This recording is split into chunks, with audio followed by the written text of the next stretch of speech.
샬롬, 주님의 평안이 이 시간 새벽경 모든 분들에게 함께 하시길 간절히 소망합니다. 저는 위치타 은혜연합감리교회를 섬기고 있는 임일호 목사입니다. 이렇게 하나님의 말씀을 함께 나누게 되어서 얼마나 감사하고 기쁜지 모릅니다. 하나님께서 이 시간 큰 은혜를 주실 줄 믿습니다. 우리 잠시 기도하겠습니다. 새벽을 깨워주신 하나님 감사합니다. 오늘도 우리에게 하루라는 기적을 허락하셨습니다. 눈을 뜨게 하시고 숨을 쉬게 하시고 새벽을 깨우며 하나님을 예배하게 하셨습니다. 우리에게 주신 하루를 주님과 동행하며 승리하며 살기 원합니다. 우리를 말씀으로 채워주시고 성령으로 충만하게 채워주시옵소서. 오늘 말씀을 통해 거룩한 삶을 살아갈 수 있는 힘을 얻게 하옵소서. 예수님의 이름으로 기도합니다. 아멘. 오늘 우리에게 주신 하나님의 말씀을 함께 봉독하길 원합니다. 우리에게 주신 하나님의 말씀은 출애굽기 23장 14절부터 19절 말씀입니다. 우리 같이 한 목소리로 봉독하겠습니다. 너는 매년 3번 내게 절기를 지키지니라. 너는 무교병의 절기를 지키라. 내가 내게 명령한 대로 아비벌에 정한 때에 이래 동안 무교병을 먹을지니 이는 그 달에 내가 애굽에서 나왔음이라. 빈손으로 내 앞에 나오지 말지니라. 맥추절을 지키라. 이는 내가 수고하여 밭에 뿌린 것에 첫 열매를 거둠이니라. 수장절을 지키라. 이는 내가 수고하여 이룬 것을 연말에 밭에서부터 거두어 저장함이니라. 내 모든 남자는 매년 3번씩 주 여호와께 보일지니라. 너는 내 제물의 피를 유교번과 함께 드리지 말며 내 절기 제물의 기름을 아침까지 남겨두지 말지니라. 내 토지에서 처음 거둔 열매에 가장 좋은 것을 가져다가 너희 하나님 여호와의 절에 드리지니라.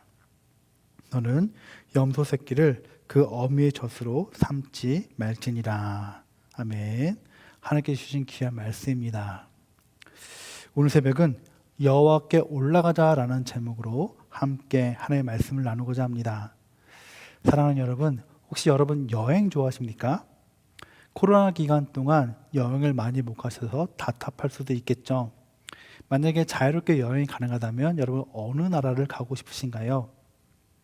요즘 뉴스에 보면 한국이 대세인 것 같습니다. 한국이 여행 가고 싶은 나라 1위가 되었습니다.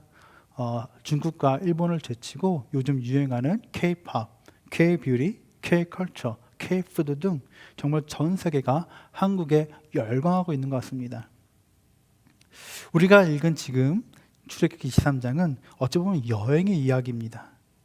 모세의 율법 가운데 유대인들이 3대 절기를 지키라고 설명하고 있습니다. 3대 명절이 무엇입니까? 우리 15절, 16절을 같이 읽어볼까요? 15절 말씀입니다.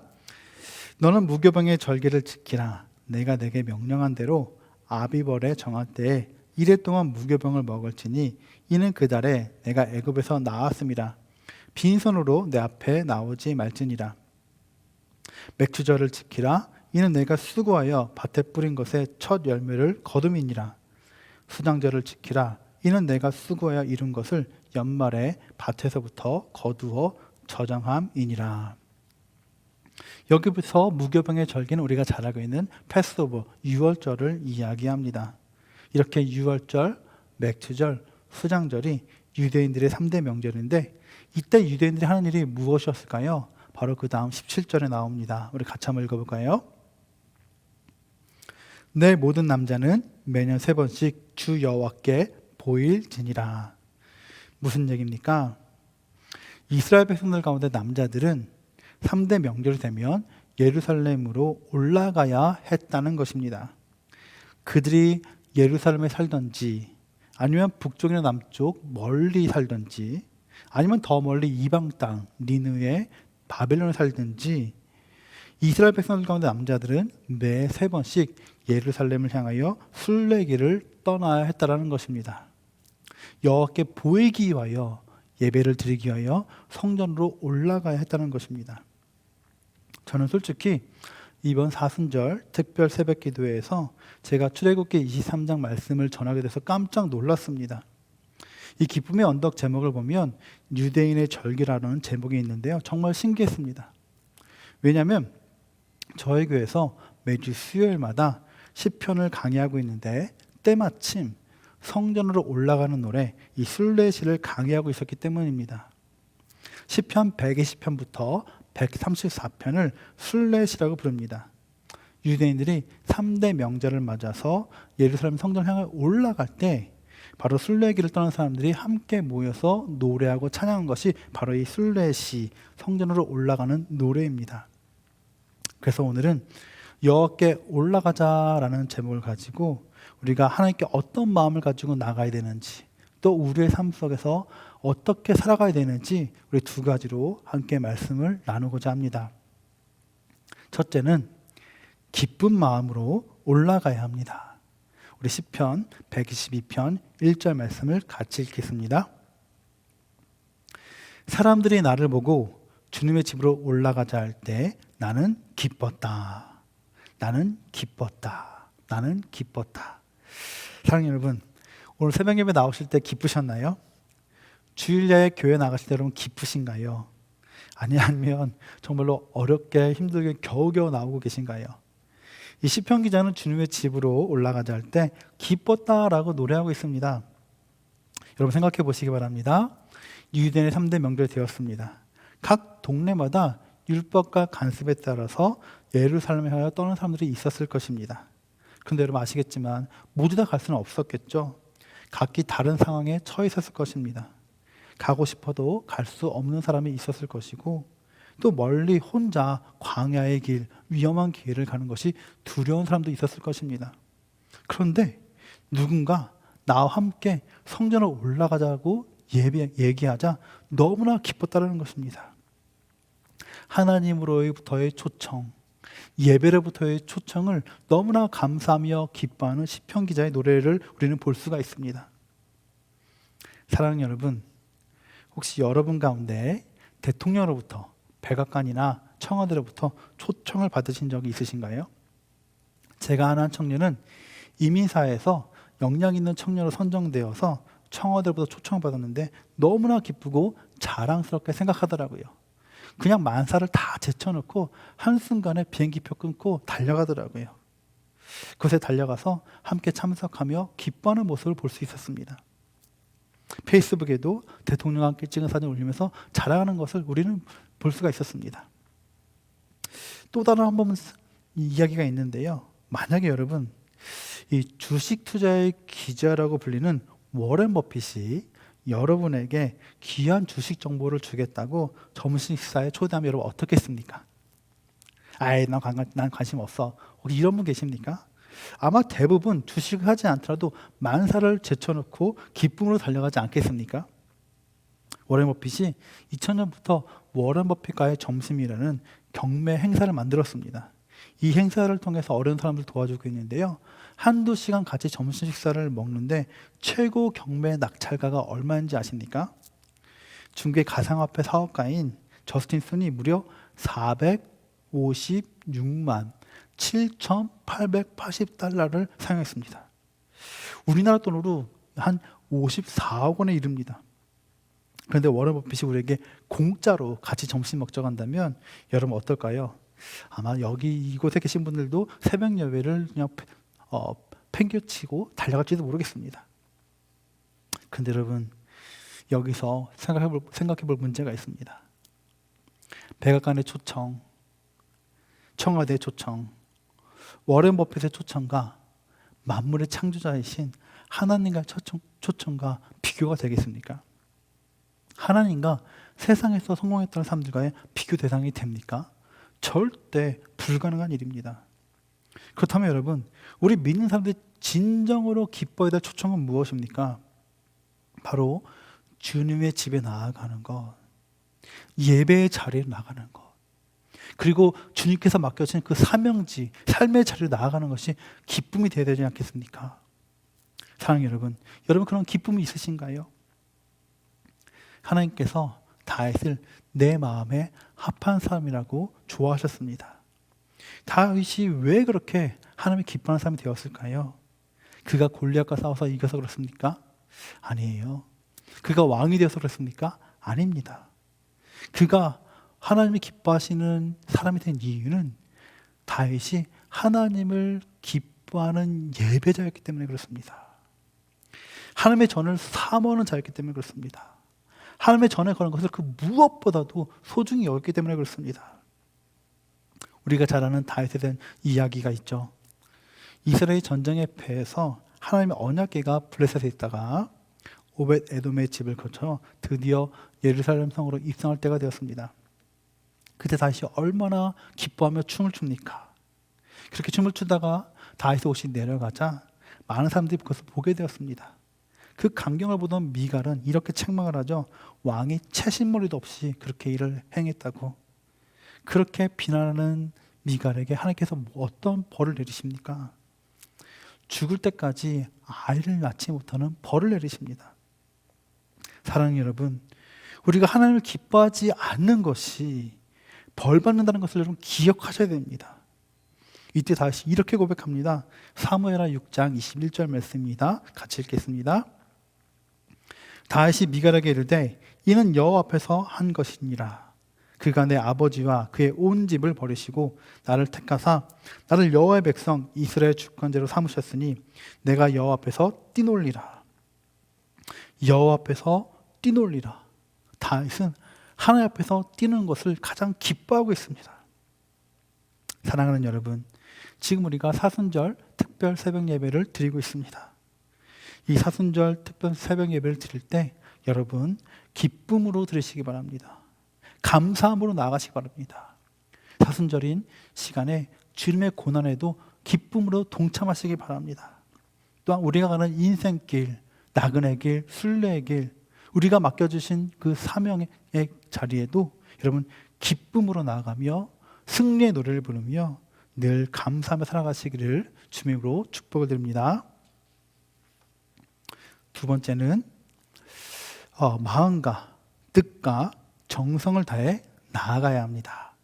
오늘 본문 19절 말씀을 같이 읽어볼까요?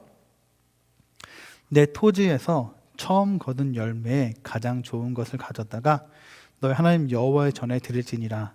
너는 염소 새끼를 그 어미의 젖으로 삼지 말지니라. 우리가 지금 읽은 성경에는 여호와의 전에 올라갈 때 빈손으로 올라가지 말라고 얘기하고 있습니다. 처음 거둔 열매에 가장 좋은 것을 가져가라고 얘기하고 있습니다. 그러나 여러분, 이 히브리 성경을 원문 그대로 직역해서 읽으면 이렇게 됩니다. 처음 거둔 열매에 가장 좋은 것이라고 번역하는 것이 아니라 땅에서 맨 먼저 익은 것 가운데서 가장 먼저 수확한 것이라고 번역하는 것이 맞습니다. 다시 말하면 하나님이 기뻐하시는 제사와 예물은 가장 좋은 것, 가장 큰 것, 가장 비싼 것이 아니라 마음을 다하여 정성껏 준비한 것, 정성스레 처음에 것을 드리는 것을 가장 기뻐하신다는 것입니다. 우리가 잘 아는 이야기가 있죠. 가인과 아벨의 이야기입니다. 많은 성도님들이 왜 가인의 제사는 받지 않으시고 아벨의 제사는 받으셨을까 궁금해하십니다. 또 여러 가지 많은 해석이 있겠지만 이것을 성경적인 관점에서 이해하면 좀 쉽습니다. 처음의 것으로 대입하면 아주 쉽습니다. 우리 창세기 4장 4절 말씀을 같이 읽어볼까요? 아벨은 자기도 양의 첫 새끼와 그 기름으로 드렸더니 여호와께서 아벨과 그의 제물은 받으셨으나. 아벨은 양의 첫 새끼를 드렸습니다. 이것을 히브리어 비쿠림이라고 합니다. 그런데 가인을 볼까요? 창세기 4장 3절 말씀입니다. 세월이 지난 후에 가인은 땅의 소산으로 제물을 삼아 여호와께 드렸고. 여러분 차이가 보이시나요? 가인이 드린 제물에는 처음이라는 단어가 없습니다. 제일 먼저 익은 것, 제일 먼저 수확한 것이란 말이 없습니다. 다시 말해 가인은 아벨처럼 처음 난 양의 새끼를 구별하여서 드린 것이 아니라 그냥 아무거나 창고에 있는 거 끄집어내서 드렸다는 것입니다. 성경에서는 비쿠림, 처음의 것이 너무나 중요한데, 정성스럽게 준비해서 하나님께 드린 것이 중요한데, 가인에게는 하나님을 예배할 때 정성과 뜻과 마음이 없었다라는 것입니다. 여러분 한번 상상해 보시기 바랍니다. 아벨이 치는 양이 한 100마리, 200마리, 300마리라고 한번 생각해 보시기 바랍니다. 그 가운데 양의 첫 새끼를 제물로 드리기 위해서 어떻게 해야 됐을까요? 계속해서 관찰해야 됩니다. 여러 마리의 만약에 양들이 임신했다면 어떤 양이 제일 먼저 새끼를 낳을지 늘 지켜봐야 했다는 거죠. 그리고 첫 새끼를 낳았다면 따로 굽여서 잘 들여서 됩니다. 그만큼 첫 새끼를 준비하기 위해서는 정성과 노력과 온전한 것을 드리려는 마음이 있었기 때문에 가능한 것이죠. 또 히브리서 성경을 보면 이게 문법적으로 보면 아벨의 제사는 계속해서 반복적으로 주기적으로 정성을 들였다는 것을 알 수가 있습니다. 반대로 가인은 그냥 아무런 준비도 없이 정성스러운 마음 없이 그냥 창고에 있는 거 딱 끄집어내 가지고 그냥 주님께 올려드렸다는 거예요. 사랑하는 여러분, 오늘 우리가 드리는 예배는 어떠합니까? 이 시간 마음과 정성과 뜻을 다해서 예배하고 계십니까? 우리에게 주신 하루는 어떻습니까? 마음과 뜻과 정성을 다해 하루를 살아가십니까? 우리의 삶은 어떻습니까? 하나님을 향하여 하나님이 기뻐하는 삶을 살기 위하여 정말 최선을 다해서 마음과 뜻과 정성을 다해서 살아가고 계십니까? 우리는 지금 사순절을 지내고 있습니다. 사순절은 예수님의 고난에 동참하는 시간입니다. 이러한 때 더욱더 마음과 뜻과 정성을 다해 하나님의 삶을 살아갈 수 있는 우리 모두가 되시기를 주님의 축복을 드립니다. 오늘 말씀을 마무리하겠습니다. 이스라엘 백성들은 유대인의 절기를 맞아서 예루살렘 성전으로 올라갈 때 기뻐하며 즐거워하며 기도하며 나아갔습니다. 또 하나님께 나아가야 했기 때문에 정결한 마음으로 회개하는 마음으로 나아갔습니다. 또 한 걸음 한 걸음 예루살렘 성전을 향해 올라가면서 예루살렘 성전의 평화를 기도했습니다. 그들에게는 마음 중심에 성전과 하나님이 있었습니다. 그렇다면 여러분, 우리가 질문을 해야겠죠. 지금 우리의 마음 중심에는 무엇이 있습니까? 무엇이 있어야 합니까?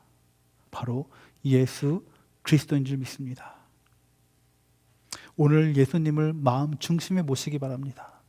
그리고 오늘 하루 살아가실 때 예수님과 함께 더불어 살아가며 예수의 마음을 느끼며 예수의 음성을 들으며 예수님의 손과 발에 대어서 승리하는 삶을 살아가시는 우리 모두가 될 수 있기를 주님의 이름으로 간절히 축원합니다. 기도하겠습니다. 주님 감사합니다. 오늘 하루도 승리할 수 있도록 말씀을 주셨습니다. 4,000년 전부터 3대 명절이 되면 유대인들은 예루살렘으로 모여 하나님을 예배했습니다. 코로나를 맞으면서 혹여나 우리 마음에 하나님을 예배하는 마음과 하나님에 대한 간절함이 사라졌다면 용서하여 주시옵소서. 주님께 나아가는 것이 인생 승리의 비결인 줄 믿습니다. 기쁜 마음으로 감사함으로 정성된 마음으로 하나님을 섬기고 이웃을 사랑하게 하옵소서. 이 시간 예배하는 모든 주의 자녀들에게 놀라운 평안과 축복을 허락하실 줄 믿으며 예수님의 이름으로 감사하며 기도합니다. 아멘.